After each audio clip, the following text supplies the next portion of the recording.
Hi all, അസ്സലാമലൈക്കും. Welcome back to Silna's kitchen.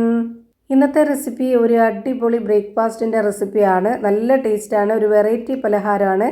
രാവിലെ തന്നെ ബ്രേക്ക്ഫാസ്റ്റ് ആയിട്ട് കഴിക്കാനാണെന്നുണ്ടെങ്കിൽ കറികളുടെ ഒന്നും ആവശ്യമില്ലാതെ വെറുതെ കഴിക്കാൻ ഭയങ്കര ടേസ്റ്റാണ്. അതുപോലെ തന്നെ നമുക്ക് വൈകിട്ട് സ്നാക്സ് ആയിട്ട് വേണമെന്നുണ്ടെങ്കിൽ അങ്ങനെയും കഴിക്കാം. അപ്പോൾ ഇതെങ്ങനെയാണ് തയ്യാറാക്കുന്നതെന്ന് നോക്കാം. അതിനായി വീഡിയോ സ്കിപ്പ് ചെയ്യാതെ മുഴുവനായിട്ടൊന്ന് കണ്ടു നോക്കണേ. റെസിപ്പിയിലോട്ട് കിടക്കുന്നതിന് മുമ്പായി സിൽനാസ് കിച്ചൺ ചാനൽ ആദ്യമായിട്ട് കാണുന്നവരാണെങ്കിൽ പ്ലീസ് ഒന്ന് സബ്സ്ക്രൈബ് ചെയ്തേക്കണേ. ഒപ്പം തന്നെ ഈ വീഡിയോസ് നിങ്ങൾക്ക് ഇഷ്ടപ്പെടുകയാണെങ്കിൽ ഒരു ലൈക്ക് ചെയ്ത് ഷെയർ ചെയ്ത് സപ്പോർട്ട് ചെയ്യാനും മറക്കരുത്. ഇനി നമുക്ക് ഇതെങ്ങനെയാണ് തയ്യാറാക്കുന്നതെന്ന് നോക്കാം.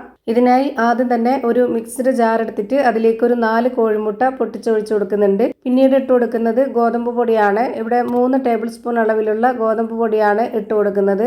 പിന്നെ ഇതിലേക്കൊരു കളറിന് വേണ്ടിയിട്ട് കാശ്മീരി മുളക് പൊടി ഇട്ട് കൊടുക്കുന്നുണ്ട്. ചെറിയൊരു എരിവും ഉണ്ടാവും. ഇനി നല്ല എരിവ് വേണമെന്നുള്ളവർക്ക് ആ ഒരു കാശ്മീരി മുളക് പൊടി ഒഴിവാക്കിയിട്ട് സാധാ മുളക് പൊടി ഇട്ട് കൊടുക്കാവുന്നതാണ്.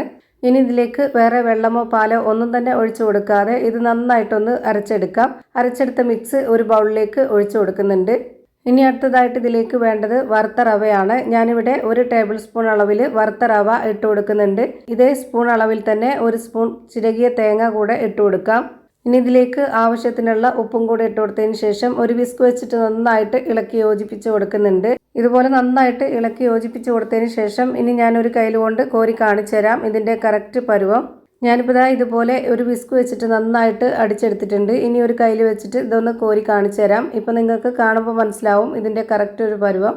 ഇനി ഇതൊന്ന് ചുട്ടെടുക്കണം. അതിനുവേണ്ടി സ്റ്റവിലേക്ക് ഒരു പാൻ വെച്ച് കൊടുത്തതിന് ശേഷം ഫ്ലെയിം ഓൺ ആക്കിയിട്ട് ഈ ഒരു പാൻ ഒന്ന് നന്നായിട്ട് ചൂടായിട്ട് വരുമ്പോൾ അതിലേക്ക് ഒരു കയ്യിൽ മാവ് ഒഴിച്ച് കൊടുത്തിട്ട് ഇതുപോലെ ഒന്ന് ചുറ്റിച്ചെടുക്കാം.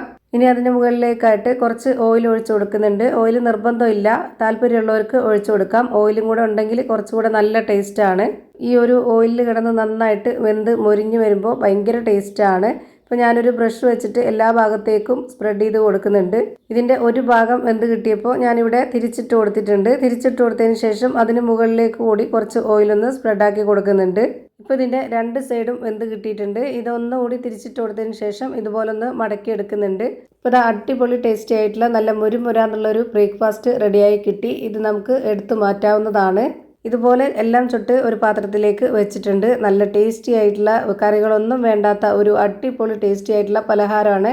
എന്തായാലും ഒന്ന് ട്രൈ ചെയ്ത് നോക്കണം, എല്ലാവർക്കും ഇഷ്ടമാവും. അപ്പോൾ ഇത്രയേ ഉള്ളൂ ഇന്നത്തെ വീഡിയോ ഇഷ്ടമായാൽ ലൈക്ക് ചെയ്യാനും കമൻറ്റ് ചെയ്യാനും ഷെയർ ചെയ്യാനും മറക്കരുത്. അതുപോലെ തന്നെ ഞാനിടുന്ന പുതിയ വീഡിയോസ് നോട്ടിഫിക്കേഷനായിട്ട് കിട്ടുന്നതിന് വേണ്ടി സബ്സ്ക്രൈബ് ചെയ്ത് ബെല്ലൈക്കൺ അമർത്തി അതിൽ ഓൾ എന്ന ഓപ്ഷൻ എനേബിൾ ചെയ്ത് കൊടുക്കാനും മറക്കരുത്.